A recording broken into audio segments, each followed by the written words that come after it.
Bonsoir et bienvenue pour cette étude dans le livre d'Éphésiens et le chapitre 6, le verset 10 au verset 13. Au reste, fortifiez-vous dans le Seigneur et par sa force toute puissante. Revêtez-vous de toutes les armes de Dieu afin de pouvoir tenir ferme contre les ruses du diable. Car nous n'avons pas à lutter contre la chair et le sang, mais contre les dominations, contre les autorités, contre les princes de ce monde de ténèbres, contre les esprits méchants dans le lieu céleste. C'est pourquoi prenez toutes les armes de Dieu afin de pouvoir résister dans les mauvais jours et tenir ferme après avoir tout surmonté. Que Dieu bénisse la lecture de sa parole et que Dieu bénisse ceux qui peuvent être venus de l'étranger et ceux qui sont connectés localement. Et les fausses doctrines, c'est un peu aussi les ruses du diable, les fausses doctrines.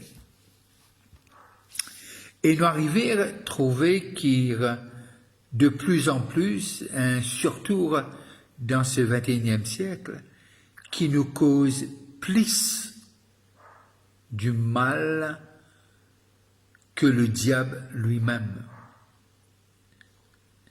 Et nous d'y aller encore et encore, et très souvent de fois, nous dire le mal, c'est l'absence des bonnes choses. Et nous pas ose expliquer ou bien dire qui derrière tout ça. Dans cette lettre qu'il peut écrire, il met l'emphase sur la personne. Sur la personne.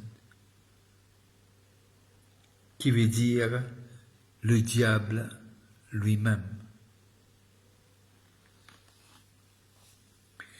Et parce que la Bible dit nous comme ça, c'est pas qu'il nous renonce lui, mais qu'il nous résiste lui. Parce que là, lorsque dans le texte, il met clair, au reste, fortifiez-vous dans le Seigneur et par sa force toute puissante.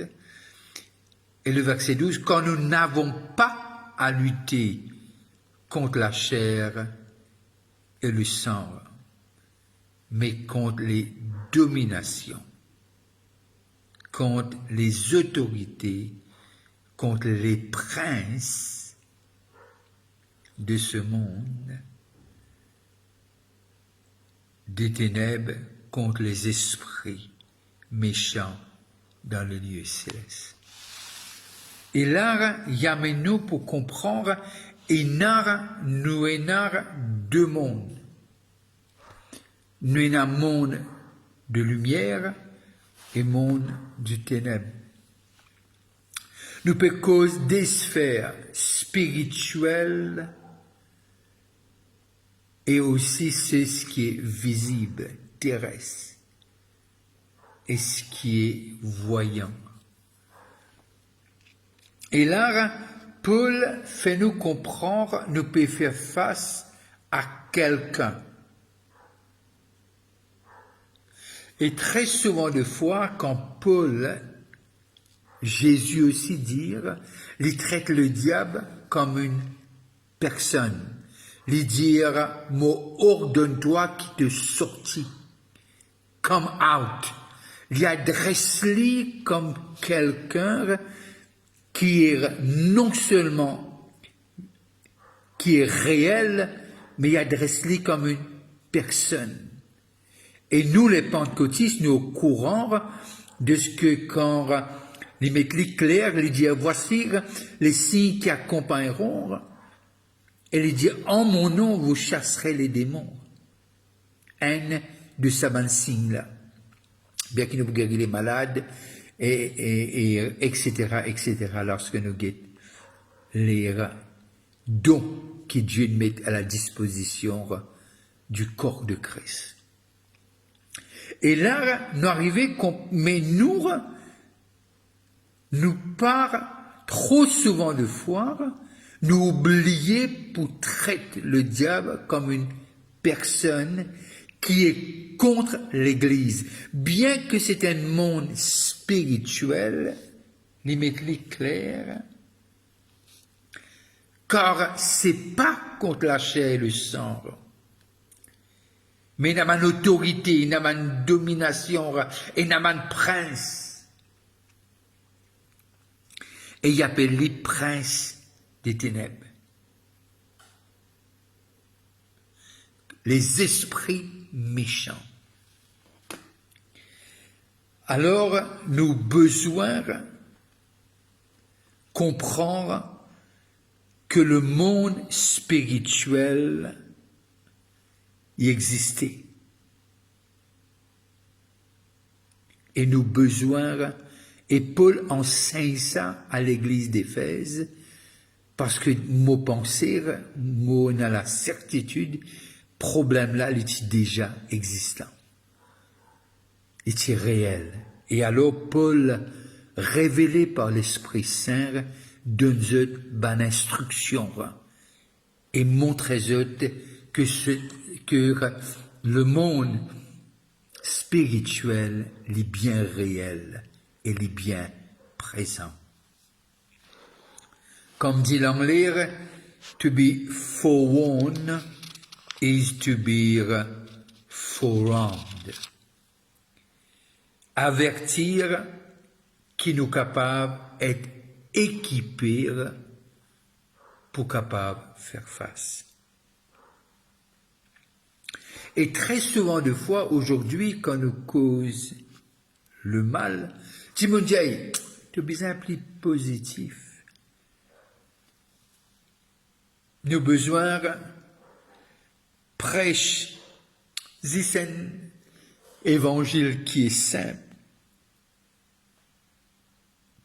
Mais simplement, quand nous lisons la parole de Dieu, nous arrivons à trouver que Jésus met l'emphase non seulement sur ce qui est positif, il aussi dit à nous les choses qui sont négatives. Et il avertit nous. Et il montre nous l'œuvre du malin. Et l'œuvre du malin, c'est pour détruire, c'est pour voler, c'est pour égorger. Mais tant dire que les œuvres de Dieu, c'est pour pardonner, c'est pour restaurer, et aussi pour vraiment préparer nous pour cela arriver, pour apporter la vie et la vie en abondance. Alors, les fausses doctrines, c'est une de bonne façon que le diable l'y essaye détourne l'attention de ban enfant de Dieu. Et les services à man ruse là pour que l'Église y ait égarée et l'Église ignore les œuvres du malin. Les pas dire non, c'est dire résister et donne-nous à Dieu et les pour fuir loin de nous. Qu'étaient les fausses doctrines? C'est nous pas croire de bonnes doctrines qui Paul. Cet livre d'Éphésiens, le chapitre 1er à 3, c'est très doctrinal. Et puis les causes qui nous étaient, et puis les causes doctrines. Et là, il y a nous et les montrer nous qui nous est là pour faire face dans ce monde-là. Et le but du diable, c'est l'objectif même, c'est pour apporter les doutes et aussi qu'il est capable vraiment embrouiller les chrétiens qui sont à l'église. Il y a pas une confusion. Il y a pas aussi l'ignorance. C'est ce qu'il a envie de faire.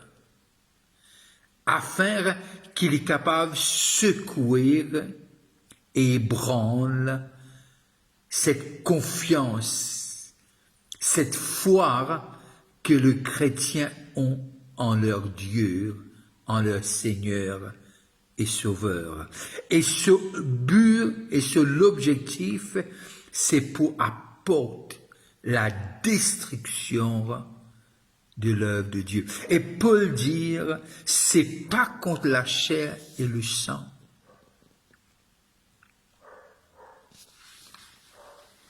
Et là, nous arrivons à comprendre l'épître. Cette lettre est écrite pour contrecarrer le diable et ses œuvres. Qui veut dire, le danger était déjà existant pour qu'il Paul capable adresse le peuple dans cette façon. Aujourd'hui, ce dialogue est ainsi, crois dans ce qui t'a envie. Aussi longtemps un bon démon, c'est correct. Il y en a beaucoup bon démon, pas dans le ciel. Ce qui fait nous rentrer dans le ciel. Il y a un seul chemin, la vérité et la vie. C'est pas qui nous fait bon, nous avons besoin d'être pardonnés, car nous sortons du premier Adam. Et lorsque nous nés de nouveau, on est né du deuxième Adam, le Fils de Dieu, et à travers qui nous avons la vie éternelle. C'est pour cela nous besoin comprendre et accepter que le monde spirituel est bien réel. Lorsque Jésus dit « mon papa », dans le ciel, ben la route lapide, ben la route tuili. On faisait une tuili parce que je disais une blasphémie, il dit Dieu sur papa. Parce que il est sorti de ce monde qui veut dire de Dieu. Et il y a deux mondes dans le monde spirituel. Le monde du ténèbre et le monde de la lumière. Et là, nous trouvons, si nous faisons l'histoire de l'Église, je n'écrirai jeu de croyance et qu'il est sorti, dans l'anglais c'est the creed, et il est sorti de la terre, credo, veut dire un système et les principes et les doctrines et les croyances d'un peuple. Et pourquoi je ne fais cela quand nous faisons l'histoire de l'Église? Je ne fais cela pour établir une règle, ce qui est vrai et ce qui n'est pas vrai, concernant cette vérité. Et nous arrivons à comprendre qu'à un moment donné, qui cela y est défié. Quand nous rentrons dans le livre quand Paul écrit à 1 Corinthiens, le chapitre 1 Corinthiens, le chapitre 15, et le verset 33.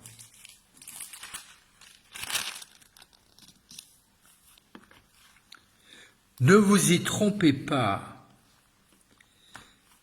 les mauvaises compagnies corrompent les bonnes mœurs. Et là, il y a averti déjà qu'il y a certaines personnes, certaines relations qui ne sont pas correctes. Ils sont mauvaises. Il n'est pas pour faire nous du bien. Et quand nous lisons dans Actes des Apôtres, le chapitre 14, et le verset 22, Actes des Apôtres 14, 22. Fortifiant l'esprit des disciples, les exhortant à persévérer dans la foi et disant que c'est par beaucoup de tribulations qu'il nous faut entrer dans le royaume de Dieu. Aujourd'hui, nous cause très souvent de foi en Jésus, les tribulations peuvent exister. Et le dire en disant, c'est par beaucoup de tribulations qu'il nous faut entrer. Il y aura beaucoup de défis, il y aura beaucoup de guerres. Il y aura aussi beaucoup de blessés et qui seront restaurés et qui vont continuer leur course. Nous retournons dans le texte d'Éphésiens. C'est pas contre la chair et le sang. On va avoir des difficultés. Mais la Bible nous promet quelque chose, que toute chose est pour concourir au bien de ceux qui aiment Dieu. Lorsque nous guettons dans l'épître aux Philippiens, l'épître qui Paul écrire, le chapitre 1er et le verset 28 et 29. Voilà qu'il dit à nous. Sans vous laisser aucunement effrayer par les adversaires. Ils vont essayer de nous effrayer. Ce qui est pour eux une preuve de perdition, mais pour vous de salut, et cela de la part de Dieu, car il vous a été fait la grâce par rapport à Christ, non seulement de croire en lui, mais encore de souffrir pour lui.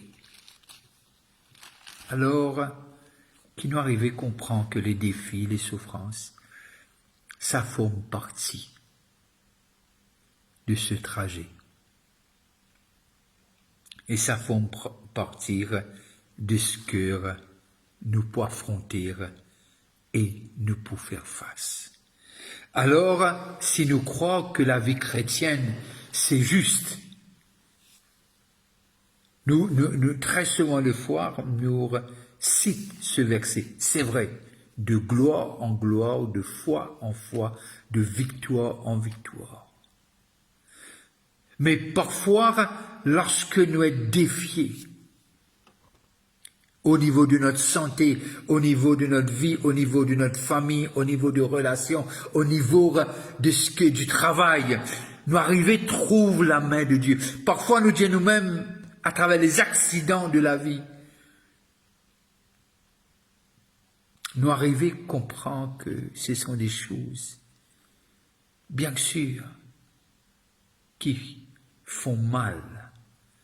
Mais lorsque nous trouvons la main de Dieu, et la restauration, la guérison, les familles, et aussi dans le corps, dans les situations, soit professionnelles, soit familiales, et dans ce monde du business, et comment Dieu restaure les choses, et nous capables de dire que parfois il aide-nous à comprendre que tout le monde ne peut faire face à des difficultés, mais connaît que Dieu, celui qui a commencé, le terminera. Celui qui nous a appelés va le faire jusqu'à la fin. Et nous avons cette confiance, nous avons cette espérance que celui qui nous a appelés est éternel, est omnipotent, omniprésent, omniscient, et il est fidèle. Il est bon, et il va terminer ce qu'il a commencé à l'intérieur de chacun d'entre nous.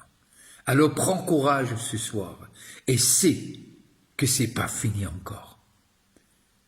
Ne laisse personne mettre un point à ta vie quand Dieu a dit c'est pas fini. J'ai pas terminé. Quand le potier dit non, j'ai pas terminé, j'ai pas terminé. J'ai pas porté ce dernier touche à cette vase qui m'a pu faire, qui est dans la main. Alors je veux dire à quelqu'un ce soir, tu es toujours entre ses mains. Ne perds pas l'espoir, n'arrête pas de croire quand il va le terminer. Ce que Dieu t'a promis, il va le faire. Que Dieu vous bénisse là où vous êtes. N'arrêtez pas de prier pour le pays. Et aussi, je veux vous inviter à Grace Fellowship. Là où vous êtes, si vous passez dans le parage, on est à Phoenix et ce sera un plaisir de vous accueillir. Et aussi, jeudi, c'est on se rencontre pour étudier la parole. Et aussi, les dimanches, on se rencontre à 10 heures. Et surtout, venez en famille et passez une très bonne fin de soirée. Si vous passez à table, je peux que vous dire bon appétit. Restez connectés, c'est que Dieu n'a pas encore terminé avec l'ouvrage qu'il a commencé. Bye bye, portez-vous bien.